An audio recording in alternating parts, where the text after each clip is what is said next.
Pois bem, tratamos no outro vídeo sobre os fatos do gás do povo de graça, o gás do Lula, que também a direita aprovou esse absurdo. Então aqui a gente não vai mais fazer a pergunta o que aconteceu, e sim como esse tipo de política se sustenta dentro do Estado, porque aqui já não estamos falando mais de direita ou de esquerda, aqui é como o poder funciona, e quando isso beneficia alguns, eles se corrompem. Eles não se preocupam se o brasileiro, a maioria dos brasileiros, né, vão perder com isso ou não, portanto que eles não percam os votos. Porque foi isso que a direita fez, é isso que deu a entender até o momento, que a direita ficou com medo, porque alguns, eu falei para vocês no outro vídeo, assistam lá, que alguns deputados de direita ficaram com medo de falar não para o projeto que até então, segundo eles, era uma política social necessária. Até então, já que é uma política social necessária, eles não queriam ficar como as pessoas negativas, e isso influencia no jogo de poder que a gente vai tratar aqui, porque isso manipula a direita, o que não deveria. Então, ao mesmo tempo que isso manipula deputados e senadores para que eles aceitem essa negociata, e aí a gente precisa entender que existe sim a questão deles não quererem perder votos. Porém, eu deixei em aberto que tem o lobby por trás, então precisa ser analisado e verificado. Ainda não tenho fatos concretos que provem, vou ficar de olho lá no Cláudio Dantas, porque se ele falar alguma coisa ou sair de que realmente existiu o lobby por trás dessa negociação, eu vou trazer aqui para vocês, mas o fato é que isso, sim, os deputados e senadores ficaram com medo de perder votos do pessoal da esquerda que eles nem tinham. Como que seria isso? É importante, então, a gente entender como essas coisas funcionam para saber como eles manipulam a gente nesse jogo de eu vou ter errado, foi sem querer, eu não vou falar nada porque daqui a um mês, 2 meses, as pessoas vão esquecer dessa minha votação, que até então influenciou um pouquinho para o mal, mas como as pessoas se esquecem, eles estão ganhando por trás e a gente não sabe o que que é, a gente esquece o voto, eles continuam ganhando em cima da gente. Então, isso é importante a gente falar aqui, deixar bem claro que isso está dos dois lados. E aí, quando a gente vai falar sobre a questão da população, algumas pessoas sabem que isso vem de dinheiro público. São elas que estão pagando o gás de graça. Só que a maioria das pessoas podem aceitar isso porque elas vão pensar assim, mas realmente essa pessoa precisa de gás, a gente precisa ajudar essa população que não tem dinheiro para comprar um gás. Então, quando é uma coisa muito palpável, quando é uma coisa que você sabe que vai ser entregue, que a pessoa vai fazer usufruto, vai usufruir daquilo, a aceitação ela diminui, por mais que a gente saiba que vão ter milhões destinados a esse projeto, que poucas pessoas vão receber e que pode haver corrupção por trás. Só que a esperança do brasileiro é que isso mude e que realmente algumas pessoas recebam um botijão de gás. Então, quando isso é acessível, é palpável, é mais fácil da população não ter a repulsa imediata. Mas claro que quem está aqui entendendo o jogo de poder, como as coisas funcionam, sabe que na prática algumas pessoas recebem, mas a gente não sabe se serão os 15 milhões de brasileiros como está sendo prometido. E aí, do ponto de vista institucional, isso é maravilhoso, amigos, porque aí o Estado, ele vai controlar como essa pessoa vai receber, quem fornece, quem distribui. Então, tudo isso está dentro do controle do Estado. E aí o Estado sente que ele tem controle sobre todas as instituições envolvidas, todos os setores, todas as regras e todas as pessoas, porque eu tenho um cadastro, que as pessoas vão fazer um cadastro, depois essas empresas vão fazer um cadastro, e aí fica tudo dentro do escopo do Estado. Porque quando o Bolsonaro fez o gás dos brasileiros, que era dar a contribuição em dinheiro, o Estado perdia o controle quando o dinheiro chegava nessas pessoas. Então, não tinha mais controle do Estado, você usava o dinheiro como você gostaria, como você achasse melhor. Hoje eu estou com gás, mas eu prefiro gastar com arroz ou com feijão.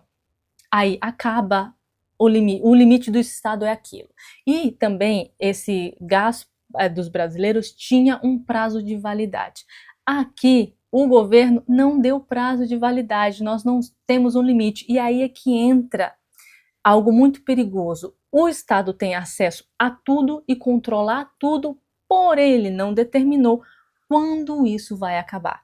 E aí aqui é o problema, é assim que passa de governo para governo, de geração para geração, podemos dizer assim. E aí que uma pessoa, agora, né, porque antes a gente não tinha um governo de direita, é assim que um governo de direita vai herdar uma crise da esquerda, porque isso vira uma crise no futuro. E aí, se a direita pensar em tirar esse benefício, em enxugar a máquina pública, vai ser muito mais rejeição, vai ser muito mais difícil. E aí que entra aquele argumento que foi falado no vídeo passado, de que o pessoal da direita, de certa forma, não está ajudando na candidatura de Flávio, porque aí ele vai receber críticas se ele quiser cortar esse benefício. Criada essa estrutura, ela passa a justificar a própria existência. De que forma? Porque depois que ela é criada, ela se ancora em situações sociais que são de debate público, que as pessoas deveriam prestar atenção, como combate à fome, dignidade, saúde. Ela é sustentada em pilares verdadeiros, porém usada de forma errada. E também como blindagem política, porque qualquer pessoa que for contra o gás, porque tem pessoas que precisam do gás, isso é dignidade, isso é saúde, como eles colocaram, né? Ah, a pessoa está usando o fogão a lenha, isso vai atrapalhar na saúde dela. Então, se você é contra esse benefício, você é contra a ajuda social, você é contra o povo, que é esse argumento que a esquerda usa o tempo inteiro, caso a direita fosse contra isso, ou no caso, os que foram contra, porque teve alguns deputados que foram contra isso, como o Nicolas. Então, claro que eles vão colocar na capa de que o Nicolas foi contra o gás do povo, foi contra o povo ter o gás. Mas aí é que tá, ninguém se questiona depois que isso entra na pauta, depois que isso é disseminado dessa forma, né? Porque ninguém vai ter mais como questionar isso, os gastos.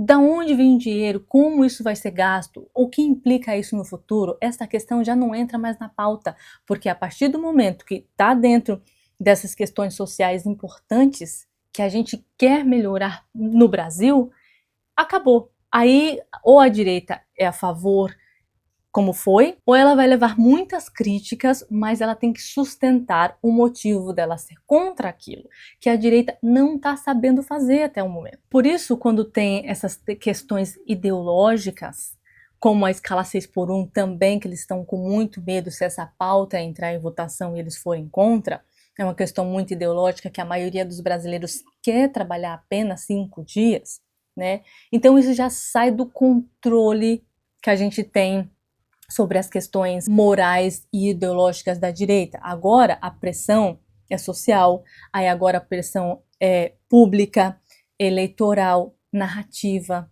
Tudo isso tem que ter um certo cuidado, porque as pessoas não pensam no problema futuro, elas pensam no agora. Se eu quero trabalhar 5 dias, não me interessa o que isso vai acontecer no mercado. Ah, eu sei que tem algumas pessoas que precisam do gás, não me interessa quanto vai ser o custo, no que isso vai causar nas contas públicas, porque não é racional, isso é uma decisão emocional, tanto para as pessoas que aceitam, que estão pagando a conta, mas aceitam, quanto para os deputados e senadores que não conseguiram se desvencilhar dessas questões e realmente falar, não, eu entendo que todo mundo quer, que isso é preciso, mas vamos trabalhar de uma outra forma, ou ver, estudar um pouquinho mais no que isso vai implicar, mas não, eles deram para o Lula exatamente o que o Lula precisava para ganhar mais votos, e aí é que está o X da questão também. Como que ele vai ganhar voto? Porque as pessoas já se acostumaram a viver com aqueles benefícios, benefícios que não tem fim. Todo ano você vai enchendo as pessoas de benefícios, só que aí é que tá. Quanto mais benefício, mais gasto. Só que para o governo isso não importa, porque o que é? O que são benefícios sociais? Uma pilha de documentos, números no Excel? O que exatamente isso representa? Porque como você tem o controle do dinheiro, você pode distribuir do jeito que você quiser e você não paga essa contribuição, você não sente agora. A população que paga vai sentir esses gastos em impostos, em inflação, em corte de qualquer outra coisa como educação, segurança militar.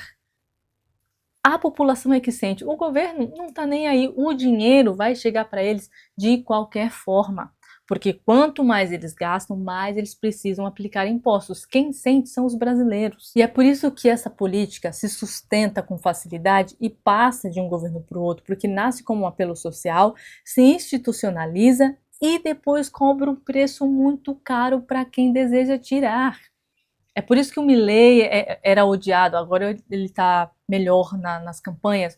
O Trump é odiado justamente por isso, porque as pessoas se acostumam a ganhar o benefício. Uma coisa é certa, quanto mais benefícios sociais, menos incentivo as pessoas têm para melhorar de vida, procurar um trabalho, se especializar, porque elas vão ficar pensando somente naquele momento, vão ficar vivendo daquilo, porque a gente se acostuma com o pouco. Então, quando a gente consegue controlar a nossa vida, colocar toda a nossa vida dentro daquele pouco que a gente recebe, acabou. Para que eu vou mudar de vida? Para que eu vou tentar uma coisa nova? Para que eu vou abrir mão daquele benefício, sendo que eu não faço absolutamente nada para conseguir?